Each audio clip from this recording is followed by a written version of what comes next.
மாணவர்கள் போராட்டம் டெல்லியை அலறிவிட்டிருக்கக்கூடிய அதே நேரத்தில், அந்த ஒரு ஹீட்டே தனியாமல் இருக்கக்கூடிய அதே நேரத்தில் இப்போ விவசாயிகளும் களத்தில் இறங்கியிருக்கிறாங்க. டெல்லியை நோக்கி ஆயிரக்கணக்கான விவசாயிகள் கிளம்பியிருக்கிறாங்க. ஆடு மாடுகளோட டாக்டர்களோட கிளம்பிட்டாங்க. எதற்காக விவசாயிகள் மீண்டும் களத்தில் இறங்கியிருக்கிறாங்க? 2020-21 ஞாபகம் இருக்கும். அப்போ ஒரு வருஷமாக விவசாயிகள் போராடினாங்க. அந்த 3 வேளாண் சட்டங்களை திரும்ப பெறும் வரைக்கும் தொடர்ந்து அழுத்தம் கொடுத்தாங்க, திரும்ப பெறவும் வச்சாங்க. இப்போ எதற்காக விவசாயிகள் போராட்டத்தில் களத்தில் இறங்குறாங்க? மாணவர்களோடு இணைந்து விவசாயிகள் போராட்டம் பண்ண போகிறாங்களா? அப்படி போராடும் பட்சத்தில் ஒன்றிய அரசுக்கு எந்த மாதிரியான அழுத்தத்தை கொடுப்பதற்கான வாய்ப்புகள் இருக்குது? இந்த விவசாயிகள் போராட்டத்திற்கும் ட்ரம்பிற்கும், அதாவது அமெரிக்காவிற்கும் தொடர்பு இருக்கு அப்படின்னு சொல்றாங்களே, என்ன விஷயம் அது? இது தொடர்பாக தான் இந்த வீடியோ முழுதும் பேச போறோம். வாங்க பார்க்கலாம். வணக்கம் மக்களே, நான் உங்கள் மது, கோப்பாசையிலிருந்து.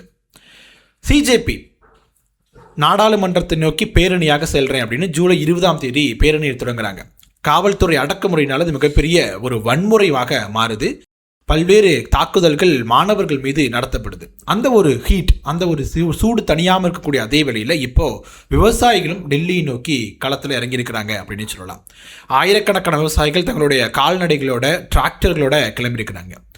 அவங்க எல்லாரும் ஒரு குழுவாக, பல்வேறு விவசாய குழுக்கள் எல்லாருமே ஒரே பெயரில், என்ன பெயர் அப்படின்னா தேஸ் பச்சாவ் மோர்ச்சா அப்படிங்கிற பெயரில் ஒன்று திறந்து ஒரே அணியாக டெல்லியை நோக்கி கேள்வி கேட்க தொடங்கியிருக்கிறாங்க. என்ன விஷயம்? எதற்காக விவசாயிகள் இந்த போராட்டத்தை முன்னெடுத்திருக்கிறாங்க? இதற்கும் அமெரிக்காவிற்கும் என்ன தொடர்பு இருக்குது அப்படிங்கிறத பார்த்தோம் அப்படின்னா, ஒரு ஒப்பந்தம் இந்தியாவிற்கும் அமெரிக்காவுக்கும் இடையே போடப்படுது. ஃப்ரீ ட்ரேட் அக்ரிமெண்ட், அதாவது சுதந்திர வர்த்தக ஒப்பந்தம் அப்படின்னு போடுறாங்க. அந்த வர்த்தகத்தில் என்ன சொல்லப்பட்டிருக்கு அப்படின்னா, இந்த ஒப்பந்தம் போடப்படலை, போட போகிறோம் அப்படின்னு பேச்சுவார்த்தை நடத்திட்டு இருக்காங்க. இப்போ நமக்கு ஒரு கேள்வி வரலாம், பேச்சுவார்த்தை தான் நடத்திட்டு இருக்குது, இந்திய அரசு எப்படி நம்மளுடைய விவசாயிகளுக்கு எதிராக ஒரு ஒப்பந்தத்தை போடுவாங்க, அது அமெரிக்காவோட போயிட்டு? அதனால பேச்சு முடிஞ்சதுக்கப்புறம் உடன்படிக்கை என்னன்னு பார்த்துட்டு அதுக்கப்புறம் போராடலாம் இல்லையா அப்படின்னு ஒரு கேள்வி கேட்கும்போது விவசாயிகள்கிட்ட என்ன பதில் வருது அப்படின்னா, அமெரிக்கா என்ன சொன்னாலும் இந்தியா கேட்குது. ரஷ்யாட்ட அவன் எண்ணெய் வாங்கு அப்படின்னா வாங்குது, எண்ணெய் 1 மாதத்துக்கு மட்டும் வாங்கு, அப்புறம் வாங்க வேணாம் அப்படின்னா வாங்காமல் இருக்குது. அப்படி இருக்கும் பொழுது அமெரிக்கா என்ன சொல்லுதோ அதை கேட்கக்கூடிய தலையாட்டி பொம்மையாக இந்தியா மாறிட்டு இருக்குது. இந்தியாவை ஆளக்கூடியவர்கள் இருக்கிறாங்க. அப்படி இருக்கும்பொழுது இந்த உடன்படிக்கை தொடர்பாக பேச்சுவார்த்தை நடந்துட்டு இருக்கும் பொழுது அமெரிக்கா என்ன சொன்னாலும் இந்தியா கேட்கத்தான் போகுது. அது ஒருவேளை நடக்கும் பட்சத்தில் அது எங்களுடைய வாழ்வாதாரத்தை பாதிக்கும் அப்படின்னு சொல்றாங்க. சரி, இவங்களுடைய வாழ்வாதாரத்தை பாதிக்கக்கூடிய அளவுக்கு அந்த ஒப்பந்தத்தில் அப்படி என்ன இருக்கு அப்படின்னு பார்த்தோம் அப்படின்னா, அதாவது அமெரிக்காவிலிருந்து உற்பத்தி செய்யக்கூடிய விவசாய பொருட்களை இந்தியாவில் குறைவான, ரொம்ப ரொம்ப குறைவான ஒரு வரி செலுத்தி நம்மளால் கொண்டு வந்துட முடியும் அப்படிங்கிறது தான் இந்த ஒப்பந்தத்துடைய சாராம்சமாக இருக்குது. குறிப்பாக சொல்லணும் அப்படின்னா, அமெரிக்காவில் விளைவிக்கக்கூடிய உற்பத்தி செய்யக்கூடிய பொருட்களுக்கு மார்க்கெட்டாக இந்தியா இருக்கும் அப்படிங்கிறது தான் ஒட்டுமொத்த அந்த உடன்படிக்கையோடைய வெளிக்கொண்டு வரக்கூடிய ஒரு விஷயமா இருக்குது. அப்போது இந்தியா அப்படிங்கிறது மிகப்பெரிய ஜனத்தொகை கொண்ட நாடு. அங்கே என்ன பண்ணுறாங்க அப்படின்னா, அமெரிக்காவில் அதிகமான மானியம் விவசாயத்தை கொடுக்கப்படுது. அங்கே மிகப்பெரிய கார்பரேட் நிறுவனங்களுக்கு இது பயனுள்ளதாக இருக்கும் அப்படின்னு சொல்கிறாங்க. அங்கேயும் விவசாயிகளுக்கு பயனுள்ளது கிடையாது, கார்பரேட் நிறுவனங்களுக்கு தான் பயனுள்ளது அப்படின்னு சொல்கிறாங்க. இங்கே நேரடியாக ஒப்பந்தம் உடன்படிக்கை போடப்படுவது மூலமாக அந்த கார்பரேட் நிறுவனங்கள் பால் பொருட்கள் உற்பத்தி பொருட்களாக இருக்கட்டும், விவசாய பொருள் உற்பத்தி பொருட்கள் நேரடியாக இந்தியாவில் குறைஞ்ச விலையில் விற்க தொடங்குவாங்க.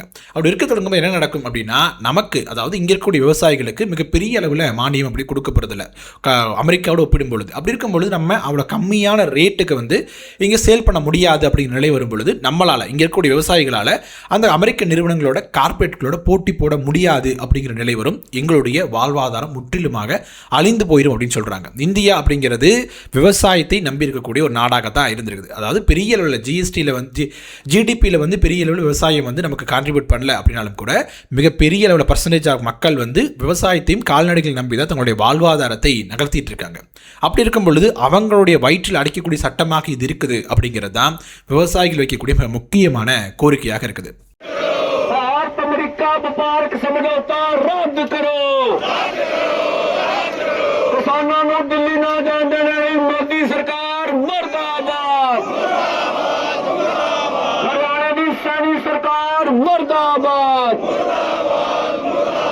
ਕਿਸਾਨਾਂ ਨੂੰ ਦਿੱਲੀ ਦੀ ਰਾਜਧਾਨੀ ਵਿੱਚ ਜਾ ਕੇ ਪ੍ਰਦਰਸ਼ਨ ਨਾ ਕਰਨ ਦੇਣ ਲਈ ਮੋਦੀ ਸਰਕਾਰ ਮਰਦਾਬਾਦ, ਕਿਸਾਨਾਂ ਮਜ਼ਦੂਰਾਂ ਦਾ ਏਕਾ ਜਿੰਦਾਬਾਦ ਜਿੰਦਾਬਾਦ। ஸோ இந்த உடன்படிக்கை நிறைவேறும் பட்சத்தில் அமெரிக்க பொருட்கள் இங்கே ஈஸியாக கிடைக்க ஆரம்பிச்சிடும், மிக குறைந்த விலையில் கிடைக்க ஆரம்பிச்சிடும். நாங்கள் தரமான பொருட்களை கொடுத்தாலும் கூட அவங்களோட நிலைக்கு எங்களால் கொடுக்க முடியாது அப்படிங்கிறதுனால எங்களால் வாழ்வாதாரத்தை மேம்படுத்த முடியாது, எங்களுடைய பிஸ்னஸ் மொத்தமாக படுத்துரும் அப்படிங்கிறது தான் விவசாயிகளுக்கு கூடிய மிக குற்றச்சாட்டாக இருக்குது. எனவே இந்த உடன்படிக்கையை போடக்கூடாது அப்படிங்கிறது தான் முதன்மையான நோக்கமாக வச்சு இங்கே என்ன பண்ணுறாங்க அப்படின்னா போராட்டத்தை களத்தில் இறங்கியிருக்கிறாங்க. அதையும் தாண்டி சில விஷயங்களும் சொல்கிறாங்க. என்ன சொல்கிறாங்க அப்படின்னா, இதற்கு முன்பாக ஒரு ஆண்டுகள் போராடினாங்க இல்லையா, அப்போ அந்த 3 சட்டம் அப்படிங்கிறது வாபஸ் வாங்கப்பட்டுச்சு. நம்ம முதலே பேசியிருந்தோம்.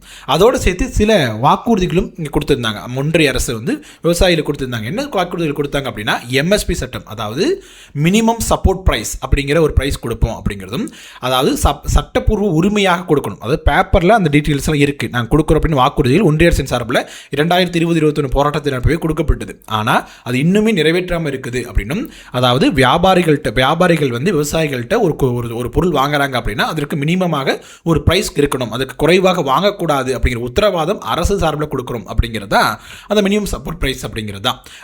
அந்த ஒரு இது இன்னும் நிறைவேற்றப்படாமல் இருக்குது அப்படிங்கிறது முதல் கோரிக்கையாக வைக்கிறாங்க. அடுத்தது என்ன கோரிக்கை வைக்கிறாங்க, சுவாமிநாதன் கமிஷனுடைய அந்த பரிந்துரை, அதாவது C2 + 50%, அதாவது ஒரு உற்பத்தி செய்கிறாங்க அப்படின்னா அந்த உற்பத்திக்கு எவ்வளோ செலவாகுதோ அதனோடு சேர்த்து 50% தான் அதோடைய பிரைஸாக இருக்கணும். ஒரு பொருள் 100 ரூபா உற்பத்தி செய்யப்படுது அப்படின்னா, உற்பத்தி செலவாகுது அப்படின்னா 150 ரூபாய்க்கு நீங்கள் வாங்கிக்கணும். அதுதான் விவசாயிகளுக்கு லாபம் கொடுக்கும் அப்படிங்கிறது சுவாமிநாதனுடைய அறிக்கையாக இருக்குது.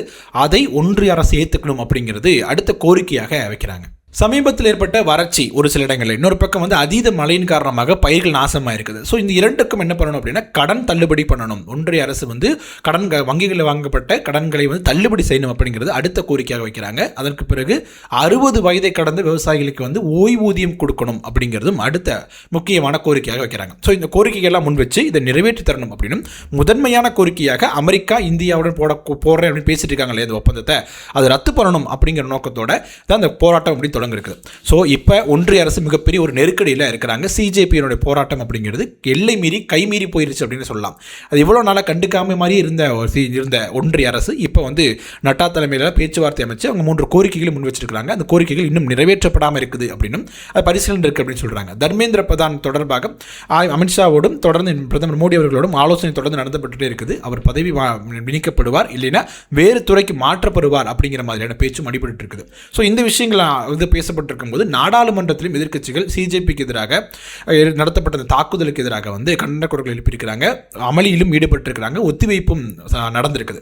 அப்படி இருக்கும்போது விவசாயிகள் மீண்டும் இந்த களத்தில் இறங்கியிருக்கிறது அப்படிங்கிறது மீண்டும் ஒரு தலைவலியாக ஒன்றிய அரசுக்கு மாறி இருக்குது. அவங்களுடைய நியாயமான கோரிக்கை தான், அதாவது வெளிநாட்டில் உற்பத்தி செய்யக்கூடிய பொருட்களுக்கு இந்தியா மார்க்கெட்டாக இல்லாமல் நம்மளுடைய பொருட்களுக்கு நாமளே வாங்கிக்கலாம், நம்மளுடைய விவசாயிகள்கிட்ட வாங்குறது எந்த ஒரு தவறும் இல்லையா, தரமான பொருட்களாக கொடுக்கலாம் அப்படிங்கிற ஒரு கோரிக்கையை முன்வைக்கிறாங்க. அது ஏற்றுக்கொள்ளத்தக்கதாக தான் இருக்குது. இதுக்கு என்ன மாதிரி விளக்கத்தை அரசு கொடுக்க போகுது அப்படிங்கிறத நம்ம பொறுத்து இருந்து பார்க்கலாம். இதில் இன்னொரு விஷயம் என்ன சொல்றாங்க அப்படின்னா, ஒரு பொருள் ஈஸியாக கிடைக்குது, ரொம்ப கம்மியான விலையில கிடைக்குது அப்படின்னா முழுக்க நம்ம இறக்குமதி நம்பணும் அப்படின்னா ஒரு யோசிச்சு பாருங்க.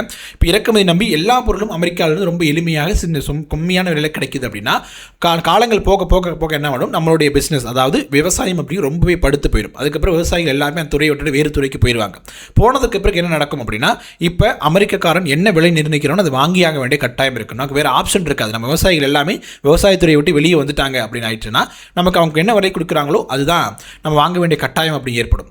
அப்படிங்கிற ஒரு நிலை வரும் பொழுது அது நமக்கு மிகப்பெரிய ஒரு சுமையாக மாறிடும். இறக்குமதி நம்பிய ஒரு நாடு இருக்கிறது எப்படி சரியாக இருக்கும்?